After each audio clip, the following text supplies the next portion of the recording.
Hello and I welcome you all to civil session. जैसा कि हम सब देख रहे हैं कि कुछ आर्टिकल्स हमारे सामने आ रहे हैं जिसमें लिखा हुआ है कि जो इंडस्ट्रियल आउटपुट ग्रोथ है वो स्लो हो गई है, हमारी 5 मंथ लो पे चली गई है 4.1% के साथ। मार्च का ये डेटा है। तो ठीक है, तो हम ये देख लेते हैं कि भाई एक ऐसा क्या इसमें लिखा है और क्या इसका मतलब है। तो कुछ जानने की कोशिश करते हैं कि इसका मतलब क्या है। तो हुआ क्या कि हम बेसिकली इंडस्ट्रियल आउटपुट होता क्या है ये देख लेते हैं। बेसिकली एक इंडेक्स होता है कि जो हमें ये बताता है कि हमारी इंडस्ट्रीज का जो आउटपुट प्रोडक्शन है वो कैसा जा रहा है, इसीलिए इसको इंडेक्स ऑफ इंडस्ट्रियल प्रोडक्शन भी कहा जाता है।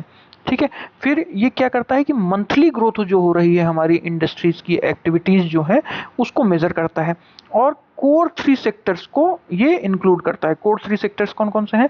जो सबसे बड़ा अप्रॉक्स 77% जो होल्ड करता है इसमें वेटेज, वो है मैन्युफैक्चरिंग सेक्टर।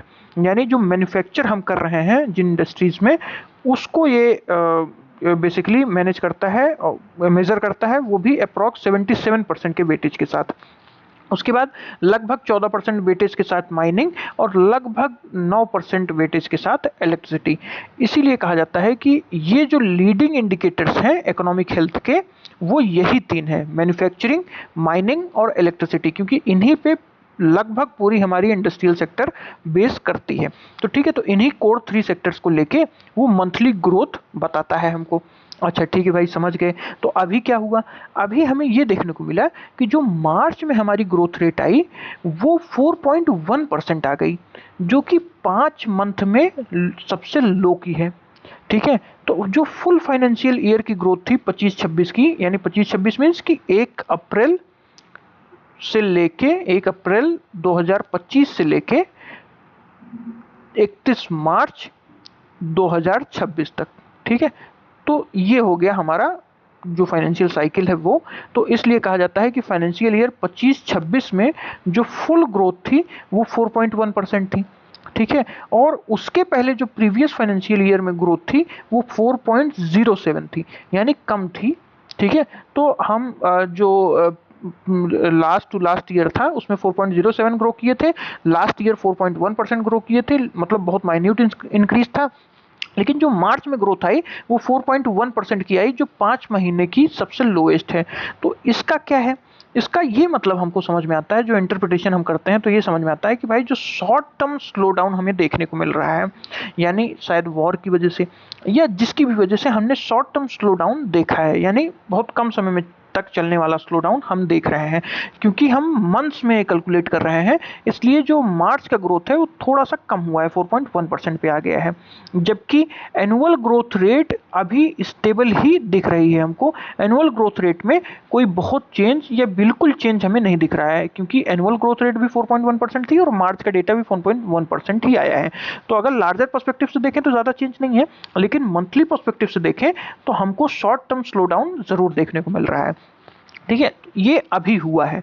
तो आइए इसका जो हम देख लेते हैं कि इसका रीज़न क्या बताया जा रहा है इस स्लो डाउन का। तो जो फैक्टर्स हैं वेइंग के, वो भी इंडस्ट्रियल आउटपुट ग्रोथ में मैटर करते हैं। ठीक है, तो हुआ क्या कि जो वेस्ट एशिया क्राइसिस थी उसका इम्पैक्ट देखने को मिला है। कैसे? भाई जो सप्लाई चेन डिस्ट्रप्शन हुआ, क्रूड ऑयल का जो प्राइस इंक्रीज हो गया, और जो शिपिंग रूट्स में अनसर्टेनिटी आ गई, जैसा रेड सी और स्ट्रेट ऑफ हॉर्मुज के पास था, उसने क्या किया है कि बहुत ज़्यादा जो इनपुट कॉस्ट होता है, यानी जो लागत होती है हमारी, उसको बहुत ज़्यादा बढ़ा दिया है।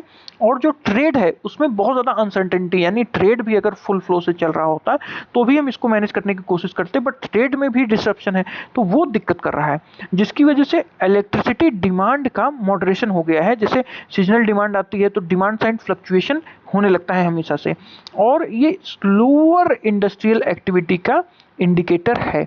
क्योंकि भाई जब जैसा कि हमने ऊपर डिस्कस किया कि वेस्ट एशिया क्राइसिस की वजह से इस तरीके की दिक्कतें आ रही हैं, क्रूड ऑयल महंगा हो गया, शिपिंग रूट्स और सप्लाई चेन की दिक्कत है, तो हो क्या रहा है कि जो सीजनल डिमांड होता था फ्लक्चुएशन का, वो इतना ज़्यादा नहीं हो रहा है, बहुत मॉडरेट ही है इलेक्ट्रिसिटी का डिमांड। तो ये दिखाता है कि भाई जो इंडस्ट्रियल एक्टिविटीज़ हैं वो उतनी ज़्यादा अच्छे से नहीं परफॉर्म कर रही हैं जैसा हर साल परफॉर्म करती थी। फिर मैन्युफैक्चरिंग सेक्टर क्या है? मैन्युफैक्चरिंग सेक्टर बहुत ज़्यादा वीक हो रहा है। क्यों?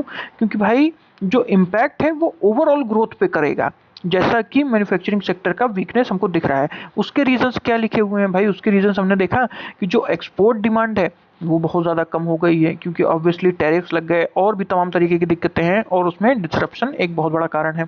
फिर जो इन्वेंटरी पाइल अप है कि भाई हमारे पास बहुत ही ज़्यादा पुराने ही स्टॉक्स का अभी पाइल अप है, और जिसकी वजह से अब वो स्टॉक्स पहले निकले तब तो नए स्टॉक्स बनाए, जिसकी वजह से इंडस्ट्रीज अभी बहुत स्लो डाउन फेस कर रही हैं कि भाई हमारा पहले ही जो हम बना के रखे हुए हैं वही नहीं एक्सपोर्ट हम कर पाए हैं, अब अभी दूसरा नया थोड़ी बनाएंगे, तो अभी उस वजह से भी स्लो डाउन है। फिर ऑब्वियसली कॉस्ट प्रेशर्स हमेशा बने हुए हैं, क्योंकि इन्फ्लेशन हाई है, तो उस कॉस्ट पे उस मैन्युफैक्चरिंग प्रोडक्ट की जो फाइनल कॉस्ट है वो भी महंगी हो जा रही है।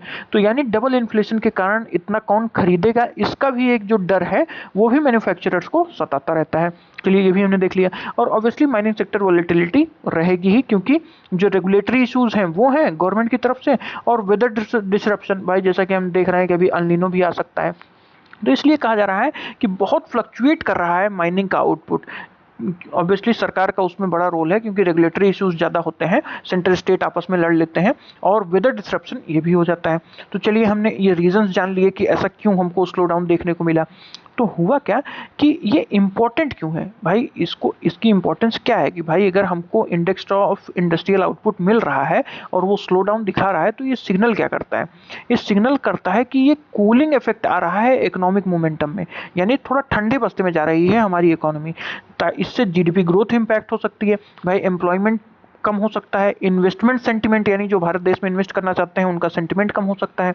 फिर सप्लाई साइड जो हमारी है उसमें डिस्ट्रप्शन आ सकता है, जिससे कॉस्ट पुश इन्फ्लेशन हो सकता है कि भाई हमारी लागत ही जब ज़्यादा लग रही है तो हम ज़्यादा दाम में ही बेचेंगे, तो कॉस्ट पुश इन्फ्लेशन आ सकता है।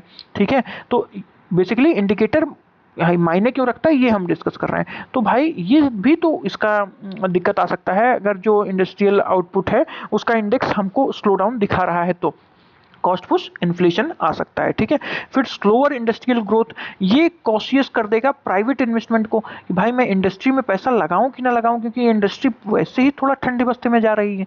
तो ये एक दिक्कत आ सकती है हमारे, मतलब ओवरऑल हमारी जो इकोनॉमिक ग्रोथ है उस पर इम्पैक्ट डालेगा ये। फिर कुछ पॉजिटिव सिग्नल्स भी हैं जिसको हम इग्नोर नहीं कर सकते, जैसे एनुअल ग्रोथ रेट हमारी स्लाइटली इम्प्रूव भी हुई है, जैसा कि हमने प्रीवियसली डिस्कस किया। जो फाइनेंशियल ईयर 24-25 में थी 4.07, वो अब 4.1 के साथ बहुत स्लाइट इंक्रीज के साथ बट इंक्रीज हुई है 2025-26 में।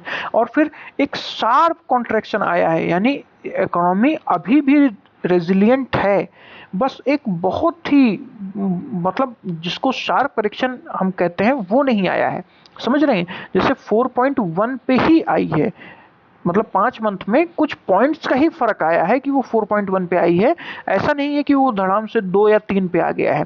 तो ये कहा जा रहा है कि कोई शार्प करेक्शन नहीं है, no sharp correction, economy still resilient. ठीक है, और ऑब्वियसली डोमेस्टिक डिमांड इस समय बढ़ ही रही है, तो डोमेस्टिक डिमांड इन सारी दिक्कतों को होल्ड कर सकती है अगर हम अपने यहाँ डोमेस्टिक डिमांड को बनाए रखते हैं तो। चलिए ये हमने देख लिया।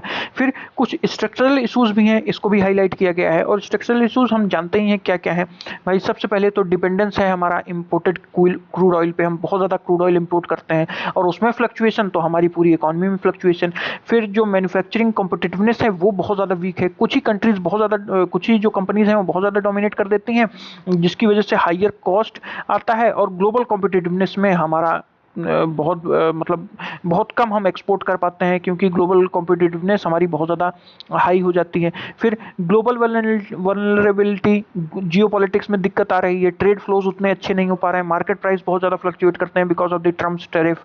ठीक है, वो हो जा रहा है, and obviously supply chain fragility होती है, जैसे भाई जो डिस्ट्रप्शंस हैं और रीजनल लीड्स हैं, मतलब भाई रीजन टू रीजन डिफर करता है ना भाई, रीजन में ही कोई दिक्कत आ गई है तो अब हम उतना अच्छे से जो सप्लाई है वो नहीं हम कर पाएंगे, ना ले पाएंगे ना दे पाएंगे, तो ये दिक्कत आ गई। फिर कुछ गवर्नमेंट रिस्पांस और पॉलिसी एंगल्स भी हैं हमारे पास जिसमें दिक्कत आती है, जैसे सप्लाई साइड मेजर्स हम ले रहे हैं, ठीक है, जो गवर्नमेंट इसमें इसको टैकल करने के लिए ये कर रही है। जैसा कि हमने देखा कि जो हमारे जो रेगुलेटरी इश्यूज आते हैं उसको टैकल करने के लिए गवर्नमेंट कुछ लेके आई है, जिसको कहते हैं सप्लाई साइड मेजर्स। जैसे हम सप्लाई साइड को कैसे बढ़ा सकते हैं भाई, पीएलआई स्कीम हम लेके आए हैं। PLI means production linked incentive scheme, कि आप प्रोडक्शन करो, हम आपको इंसेंटिव प्रोवाइड करेंगे, ठीक है, ये हो गया। फिर इंफ्रास्ट्रक्चर पुश देने के लिए गवर्नमेंट ने कहा है, जिससे हम लॉजिस्टिक्स इंप्रूव करेंगे, कनेक्टिविटी इंप्रूव करेंगे, इंडस्ट्रियल कैपेसिटी को इंप्रूव करेंगे bye rail, road and multiple things, ठीक है।